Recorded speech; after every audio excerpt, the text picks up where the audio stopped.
పైపులో ఒక సిస్టమ్ లేకుండా ఆ జలజీవన మిషన్ని భ్రష్టు పట్టించిన దుర్మార్గుడు ఈ జగన్మోహన్ రెడ్డి. ఆ రోజు మీకు తెలుసు, మీరు కూడా పిఆర్ మినిస్టర్ చేశారు, మహానుభావుడు లోకేష్ బాబు గారు చేశారు. మెటీరియల్ కాంపోనెంట్ ద్వారా ఆ రోజు మీరు 14-19 ఒక స్వర్ణయుగం అధ్యక్ష గ్రామీణ వాతావరణంలో మీ అందరం కూడా మొత్తం రోడ్లు పూర్తి చేసుకున్నాం, శ్మశానాలు పూర్తి చేస్తాం, డ్రైన్స్, అంగన్వాడీలు, పంచాయతీ బిల్డింగ్లు, చివరకు గోపురాలు కూడా అనేకమైన కట్టుకున్నాం అధ్యక్ష. అలాంటిది 14-19లో మెటీరియల్ కాంపోనెంట్ తీసుకొచ్చి ఎక్కడ ఖర్చు పెట్టేదో తెలియదు ఎవరికి సార్, వాళ్ళ బంధువులు ఇళ్ళకి రోడ్లు, దొంగ లేఅవుట్లకి ఎన్ఆర్జీసీ గ్రాంట్లు, జగనన్న కాలనీ అని చెప్పి కాలనీలే ఇల్లు లేవు, ఎన్ఆర్జీసీ ద్వారా వేల కోట్లు దోచుకున్నటువంటి దుర్మార్గ పాలన నుండి మళ్ళీ మహాకూటమి మరి చంద్రబాబు నాయుడు గారి నాయకత్వంలో, పవన్ కళ్యాణ్ గారి నాయకత్వంలో, లోకేష్ బాబు గారు లాంటి వ్యక్తులు నాయకత్వంలో, మోడీ గారి ఆశీస్సులతో అదృష్టం ఈ రాష్ట్రంలో మళ్ళా పంచాయతీ మన కూటమి వచ్చింది అధ్యక్ష. కూటమి వచ్చిన తర్వాత పెద్దలు పవన్ కళ్యాణ్ గారు మరి స్వయంగా వారికి శాఖ తీసుకోవడం కదా అధ్యక్ష. వారు అనేకమైన రిఫార్మ్స్ని ఈరోజు వారు తీసుకొచ్చారు అధ్యక్ష. పంచాయతీ వ్యవస్థను మార్పు చేయాలని వారు ముందు చేపట్టిన కార్యక్రమం అడవిపాటు అధ్యక్ష. ఏదైతే డోలీమౌత్ ఉందో, మేము నాకు కూడా మాడుగు నియోజకవర్గంలో 11 గ్రామాలను అధ్యక్ష. స్వాతంత్రం వచ్చి 79 ఏళ్ళైనా ఇంకా గిరిజన సోదరులు ఈరోజు కూడా మంచాల మీద డెలివరీకి తీసుకెళ్లే పరిస్థితిని మనం కళ్ళారా చూస్తాం.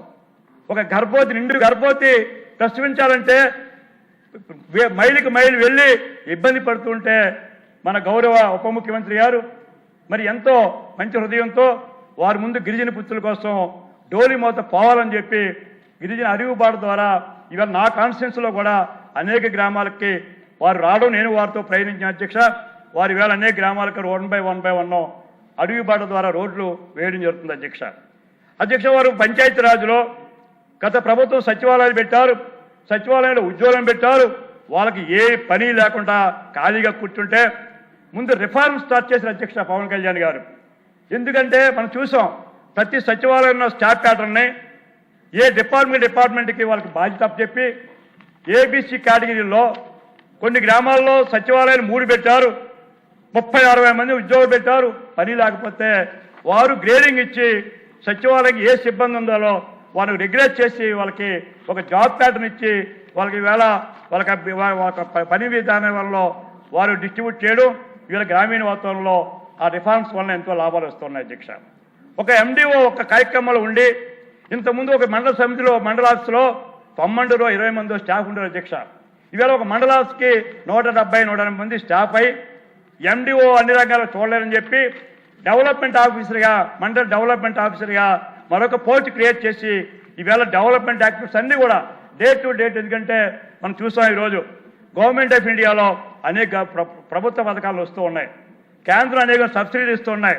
ఒక ఎండిఓ అన్ని చేయాలని చెప్పి మండల లెవెల్ నుంచి జిల్లా లెవెల్లో మళ్ళీ డిస్ట్రిక్ట్ డెవలప్మెంట్ ఆఫీసర్ పోస్ట్ పెట్టి జిల్లా పరిషత్ సీఈఓ ఉన్నప్పుడు కూడా వారు సీఈఓ జిల్లా పరిషత్లో రోడ్లు అనుసంధానం చేసే కార్యక్రమాలు ఉంటే మన గౌరవ ఉప ముఖ్యమంత్రి గారు డిస్ట్రిక్ట్ డెవలప్మెంట్ ఆఫీస్ కూడా పెట్టి అడ్మినిస్ట్రేషన్ రిఫార్మ్స్ని వారు తీసుకొని రావడం జరిగింది అధ్యక్ష. అన్నింటికంటే ముఖ్యమైనది ఇవాళ రోడ్లు. మనం ప్రభుత్వంలోకి వచ్చేసరికి గ్రామీణంలో ఏ గ్రామం వెళ్ళాలన్నా సామాన్యులు ఎవడో పయనించే పరిస్థితులు లేవు, అస్తవ్యస్తగా అయినాయి, ఏ రోడ్డు బురదమయమైనాయి. మనమే చూసుకోం, రోడ్ల మీదనే మనం దమ్ము బట్టి వరి వేసాం, రోడ్ల మీదే ఉద్యమాలు చేస్తాం. అలాంటిది మరి ఎప్పుడు లేని విధంగా ఈరోజు పవన్ కళ్యాణ్ గారు మరి కేంద్ర ప్రభుత్వంతో మాట్లాడి స్కాచ్ ద్వారా 2000 కోట్లు ఒకే రోజు వారు జీవో ఇవ్వడం. ఇవాళ రోజు గ్రామీణ ప్రాంతంలో రోడ్డుకి మహర్దశగా రోజు ఎంతోమంది ప్రజలు మెచ్చుకునే పరిస్థితిని గత 5 ఏళ్ళు ఉన్న దుర్భర పరిస్థితి నుంచి ఇవాళ సామాన్యుడు ట్రావెల్ చేసే విధంగా ఏ ఊరు వెళ్ళాలన్నా చక్కని రోడ్లు నిర్మించే కార్యక్రమాన్ని వారు స్వయంగా చేపట్టి అటు గిరిజనులకి అడుగుబాట ద్వారా కానీ ఇటు గ్రామీణ వాతావరణంలో స్కాచ్ రీతుల ద్వారా కానీ వారు అనేకమైన రోడ్లను కూడా ఇవాళ వారు నిర్మించడం జరిగింది అధ్యక్ష. ఈరోజు ముఖ్యమైనది ఇందాక చెప్పాను, జలజీవన మిషన్ అధ్యక్ష. జలజీవన మిషన్ ఈవేళ ట్యాపులు చూస్తే ఆశ్చర్యం వేస్తాయి, పైపులు చూస్తే ఆశ్చర్యం వేస్తాయి. ఒక ఊర్లో వాటర్ సప్లై స్కీమ్ పెడితే ఆ స్కీము పద్ధతిగా అయితే అధ్యక్ష ముందు సర్వీసెస్ ముందు మనం సోర్సెస్ చూడాలి, సోర్సెస్ సెటిల్ అయిన తర్వాత పైప్ లైన్స్ డిజైన్ చేసుకోవాలి. పైప్ లైన్ డిజైన్ చేసిన తర్వాత వైఎస్ఆర్ కట్టాలి, వైఎస్ఆర్ కట్టిన తర్వాత డిస్ట్రిబ్యూటర్ లైన్స్ వేయాలి. కానీ ఈ ప్రభుత్వం ఇది స్వామి చెప్పినట్టు అనకూడదు కదండి, మంగళసూత్రం అయిన తర్వాత కార్యక్రమాలు అవుతాయి. వీళ్ళు మంగళసూత్రం ముందే అన్ని కార్యక్రమాలు చేశాడు జగన్మోహన్ రెడ్డి. అదే కార్యక్రమం ద్వారా ఈరోజు జలజీవన మిషన్లో ఎక్కడికక్కడ ట్యాంకులు కడితే పైపులు పెడితే నీళ్లు పెడితే అక్కడ డ్రైన్స్ లేవు. ఆ రకంగా ఉన్న జలజీవన మిషన్ని మొన్న రాగానే పవన్ కళ్యాణ్ గారు మరి ఉన్న స్కీమ్స్ ముందు రెగ్యులేట్ చేయాలని ఒక సిస్టమ్ పెట్టి మొత్తం ఒక సిస్టమేటిక్లో తీసుకొని రావడం జరిగింది.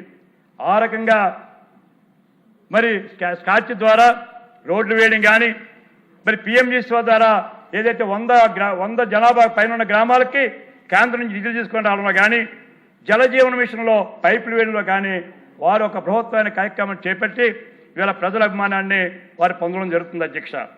అయితే వారిని కోరేది మన గౌరవ ఉప ముఖ్యమంత్రి గారిని ఇంకా మనం కేంద్ర ప్రభుత్వంతో మాట్లాడి ఈరోజు పూర్వోదయ పథకం వచ్చింది అధ్యక్ష. ఈ పూర్వోదయ కూడా ఇవాళ ఉత్తరాంధ్రలో 4 జిల్లాలను కూడా వారు తీసుకుంటారని తెలిసింది. దానికి ప్రత్యేకంగా ఉత్తరాంధ్ర తరఫున నేను పవన్ కళ్యాణ్ ఉప ముఖ్యమంత్రి గారికి నా హృదయపూర్వక ధన్యవాదాలు తెలియపరుస్తున్నాను.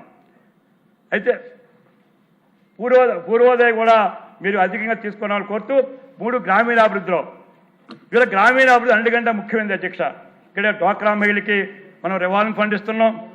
డ్వాక్రా మహిళకి ఈరోజు ఉపాధి కోసం ఎగ్ మార్క్ అని లేదా విజిబుల్ స్టాల్స్ అని వారి ఆర్థికంగా పురోభివృద్ధి కోసం ఇవాళ గ్రామీణాభివృద్ధిలో అనేకమైన కార్యక్రమాలు తీసుకుంటున్నారు. నేను గౌరవ ఉప ముఖ్యమంత్రి గారిని కోరేది కొన్ని సూచనలు మాత్రం అధ్యక్ష వారికి నేను చేయదలుచుకున్నాను. ఒకటి, తమరు ఏదైతే రీస్ట్రక్చరింగ్ వెళ్ళారు గ్రామ పంచాయతీల విభజన కూడా జరగాలి అధ్యక్ష. 15-16 శివారులతో కొన్ని గ్రామ పంచాయతీలు ఇవాళ ఉన్నాయి. తమరు టేకప్ చేశారు, ప్రతిపాదన తీసుకున్నారు. కానీ కోర్టులో ఏదో కేసు ఉందని అధికారులు చెప్తున్నట్టుంది అధ్యక్ష. కోర్టులో ఉన్నది కేవలం పంచాయతీలు ఉంటుండగానే విభజనకి వెళ్తే వారు వెళ్ళారు. రేపు తమరు మార్చి 3 తర్వాత పంచాయతీలు రద్దు అవుతున్నాయి, కాలపరిమితం అయిపోయింది. దయించి తమరు ఈ పంచాయతీలని మళ్ళీ బైబ్రికేషన్ కోసం తమరు ఒక కార్యక్రమాన్ని చేపట్టాలని తమని కోరుతున్నా అధ్యక్ష.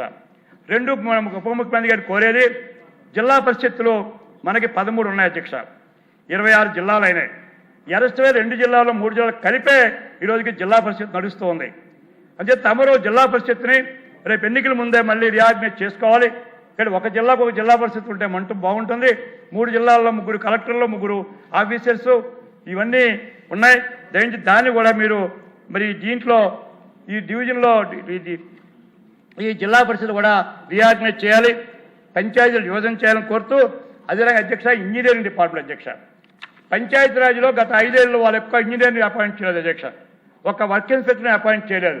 ఇవాళ ఒక్కొక్క ఎస్సీలు 3 జిల్లాలు చేస్తున్నారు, ఒక్కొక్క డిఈ 4 నియోజకవర్గాలు చేస్తున్నారు, ఒక ఏఈ 4 మండలాలు చేస్తున్నారు అధ్యక్ష. ఇంజనీరింగ్ గౌరవ ముఖ్యమంత్రి ఉప ముఖ్యమంత్రి గారు కోరేది ఇంజనీరింగ్ సిబ్బందిని కూడా మనం స్ట్రెంథన్ చేసుకోవాలి. ఆ రకంగా మీరు పంచాయతీరాజ్లో మరి స్టాఫ్ని రెగ్యులేట్ చేస్తూ గతంలో సచివాలయం కట్టారు అధ్యక్ష. 3 గ్రామాలకు ఒకటే సచివాలయం. శివార్లు ఎక్కడో 3-4 కిలోమీటర్ల వాళ్ళు ఒక హెడ్ క్వార్టర్ రావాల్సి వస్తుంది. తమరు అదృష్టశాత్తు మీరు అన్ని సచివాలయం కాకుండా పంచాయతీ కూడా మరి విభజన చేశారు. వాళ్ళు కూడా స్టాఫ్ ప్యాటర్న్ ఇవ్వడం జరిగింది. కానీ ఆ స్టాఫ్కి ఇవాళ భవనాలు లేవు అధ్యక్ష. తమరు ఎలాగ ఎన్ఆర్జీస్లో ఇవాళ హితోధికంగా మాకు డబ్బులు ఇస్తున్నారు, రోడ్లు వేస్తున్నారు. దాంట్లో ఏ పంచాయతీలో అయితే భవనాలు లేవో వాళ్ళకి పంచాయతీ భవనాలు కూడా ఇవ్వాలని నేను వారిని కోరుతూ, మరి గ్రామీణాభివృద్ధిలో కూడా ఇవాళ గ్రామీణాభివృద్ధిలో కేంద్ర ప్రభుత్వం అనేకమైన పథకాలు ఇస్తుంది అధ్యక్ష. ఎన్ఎల్ఎం కానీ, సిఎంఎఫ్ఎస్ కానీ, ఆ రకంగా అనేకమైన కార్యక్రమాలు వస్తూ ఉన్నాయి. దాన్ని కోఆర్డినేట్ చేసే పరిస్థితి వేళ తమరు ఉప ముఖ్యమంత్రిగా పంచాయతీరాజ్ అలాగే డెవలప్మెంట్ ఆఫీస్ వేశారు. జిల్లాలో జిఎండిఎస్సి కానీ, పీడీడీఆర్ఏ కానీ, లేదా ఖాదీ విలేజ్ ఇండస్ట్రీ కానీ కోఆర్డినేషన్ లేదు అధ్యక్ష. దయించి మిమ్మల్ని కోరేది మండల లెవెల్లో ఒక కోఆర్డినేషన్ కూడా మీరు వేయాలని కోరుతూ, మూడవది గ్రామీణాభివృద్ధిలో మరి డ్వాక్రా వాళ్ళని ఇంకా మనం బలోపేతం చేయాలి. మీరు వాళ్ళకి సెల్ ఫోన్లు వివోఎస్కి సెల్ ఫోన్లు ఇస్తామని చెప్తున్నారు. సెల్ ఫోన్లు ఇవ్వడే కదా అధ్యక్ష, వాళ్ళకు కూడా ప్రభుత్వ భాగస్వాములు గతంలో మనం చేస్తాం. జన్మభూమిలో వాళ్ళని ఇన్వాల్వ్ చేస్తాం. అది కూడా చేయమని నేను ముఖ్యంగా కోరుతూ, రెండోది అధ్యక్ష, లాస్ట్గా ఏదైతే అటవీ శాఖలో తమరు ఈవేళ హితోదకంగా గ్రీన్ బెల్ట్ పెంచాలని, గ్రీన్ కవర్ పెంచాలని ఇదిగోగా మీరు కార్యక్రమం చేపడుతున్నారు. అయితే నేను కోరేది, నేను కేవలం 45 ఏళ్ళ రాజకీయాల్లో మొక్కలు వేరువేగంటే అధ్యక్ష లెక్కల్లో లేవు, సర్వైవల్ రేటు బాగోవటం లేదు. దాని మీద ఖచ్చితమైన ఆలోచన చేయండి. మనం వేసే మొక్కలు కావు, మనం వేసే నర్సరీస్ కావు, ఎంత సర్వైవల్ అవుతున్నాయి. ఒక సంవత్సరం 10 కోట్ల మొక్కలు మనం రేట్ చేస్తే 1 year తర్వాత సర్వైవల్ రేట్ ఎంత ఉంది అది చూడాలని ప్రయత్నిస్తుంది. నేను కోరేది, వీళ్ళ ఎన్ఆర్జీస్ ద్వారా ఎప్పుడు చెరువులే తవ్వుతూ ఉన్నాం, వారిని కూడా ఇన్వాల్వ్ చేసి, ఊళ్ళో శ్మశానాలు ఉన్నాయి, పంచాయతీ భవనాలు ఉన్నాయి, స్కూల్ భవనాలు ఉన్నాయి, రోడ్డు పక్కన రెవెన్యూ ప్లాంటేషన్ వేసుకోవచ్చు. తద్వారా వాళ్ళు వేసి ట్రీ గార్డ్ కూడా కొంత ప్రయోజనం పెట్టండి అధ్యక్ష. గౌరవ మంత్రి గారిని తమ ద్వారా కోరుతున్నాను. ఇక్కడ ట్రీ గార్డ్స్ లేక మనం మొక్కలు వేయడం, మేకలు వచ్చి ఏదో కథ చెప్తున్నారు అధ్యక్ష. ఎప్పుడప్పుడు సీరియల్ వస్తుంటే సరదాగా మేకలు వచ్చి మేయడం జరుగుతుంది. అంచేత రెండోది నేను కోరేది, ఫారెస్ట్ ద్వారా తమరు ఎర్రచందనాన్ని దొంగలను పట్టుకునే పరిస్థితి వేళ చక్కగా గతంలో చూసాం అధ్యక్ష. పుష్ప అనుకున్న సినిమా వచ్చింది ఎర్రచందనం మీద. ఇప్పుడు మన పవన్ కళ్యాణ్ గారు మరొక ఉద్యమంలో చేపట్టి మరి ఎర్రచందనం దొంగలు ఎవరైతే ఉన్నారో వైకాపా దొంగలు కొన్ని వేల కోట్లు ఖర్చు పెట్టిన వాళ్ళని పైకి లాగాలి, దాని మీద ఎంక్వైరీ చేయాలి. వాళ్ళు గతంలో లేని ఎర్రచందనం దొంగతనం ఇప్పుడు ఎందుకు ఆగింది అధ్యక్ష? 2 ఏళ్ళుగా ఎందుకు ఎక్కడ ఎర్రచందనం దొంగలు దొరకలేదు, మరి గతంలో ఎందుకు దొరికారు? ఆ కంపారిజన్ కూడా మీకు చూడాలని కోరుతూ, చివరిగా వారిని కోరేది, ఫారెస్ట్ డిపార్ట్మెంట్లో మనం రోడ్స్ వేస్తున్నాం అధ్యక్ష, కరెంట్ లైన్లు వేస్తున్నాం. ఫారెస్ట్ అనుకుంటుంది మేము వేరే ప్రభుత్వం అనుకుంటారు అధ్యక్ష. అటవీ శాఖ అధికారులు కారు అధ్యక్ష, అందరూ అధికారులు. మన రాష్ట్రమే, మన దేశమే ఇది, ఇతర దేశాలు కారు. కానీ చిన్న 100 మీటర్ల రోడ్డు వేస్తామంటే అడ్డు పెడుతున్నారు అధ్యక్ష. మరి ఎప్పుడు అభివృద్ధి చెప్తున్నారు? అటవీ శాఖలో అటవీలో ఉన్న గిరిజనులకి రోడ్లు వేయట్లేదు అధ్యక్ష, వాళ్ళు రోడ్లు అక్కలేదు అధ్యక్ష, వాళ్ళు అటవీలో పని చేయట్లేదు అధ్యక్ష. అంచేత అటవీ శాఖ అధికారులు ఒక సొంత గవర్నమెంట్ లాగా మాట్లాడడం, అడ్డం కలపడం వలన అటవీ శాఖలో ఇద్దరు మా మినిస్టర్లు జీవి ఆంజనేయులు గారు గొల్లపూడిలో కరెంట్ లైన్లు వేస్తే కరెంట్ లైన్ కూడా వేయొద్దని అధికారులు అడ్డుపడ్డారట. దయించి నేను కోరేది, అటవీ శాఖలో మరి మీరు అందరూ కూడా తమ రిఫార్మ్స్ తెచ్చారు. ఇవాళ గతంలో చంద్రబాబు నాయుడు గారు అప్పుడు మీరు ఫారెస్ట్ మినిస్టర్ ఉన్నప్పుడు వన విజ్ఞాన సమితులు పెట్టాం అధ్యక్ష. తద్వారా ఆదాయాన్ని పెంచాం గిరిజనులకు కానీ వెనుకబడిన వర్గాలకు కానీ. ఆ జలజీవన మిషన్ ఏదైతే ఉందో తమ పెట్టారంటే ఆ పథకం ఈవేళ నిర్వీర్యం అయిపోయింది. మొక్కలు పెరిగాయి, ఫలితం వస్తుంది, కానీ దాని వేళ రెగ్యులరైజ్ చేయలేదు అధ్యక్ష. ప్రభుత్వం భూమే ఆ జన సంరక్షణ పథకాన్ని కూడా మీరు కొనసాగించాలని నేను కోరుతూ, చివరిగా నేను పవన్ కళ్యాణ్ గారిని స్పెషల్ రిక్వెస్ట్ అధ్యక్ష. సార్, నాది 112 పంచాయతీలు సార్, నేనంతా రూరల్ బేస్డ్ వ్యక్తిని. తమ దయవల్ల 11 పంచాయతీలకి రోడ్లు వేయగలుగుతున్నాం, అభివృద్ధి చేయగలుగుతున్నాం. కానీ మాడుగులో నాకు 4 మండలాల్లో నాకు మున్సిపాలిటీ లేవు అధ్యక్ష. కానీ మా జిల్లాలో అందరికీ 30-40 కోట్లు ఇచ్చారు అధ్యక్ష, నాకు చాలా తక్కువ ఇచ్చారు. తమ నాకు న్యాయం చేయాలా?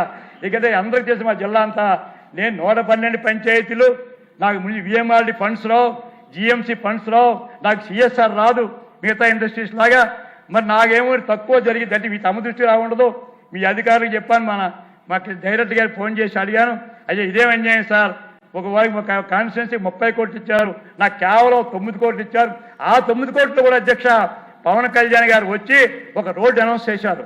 అది వారు అనౌన్స్ చేశారని చెప్పి వాలాబు కోనవ రోడ్డుని వారు చూశారు కళ్ళతో, దానికే 6 కోట్లు ఇచ్చాను అధ్యక్ష.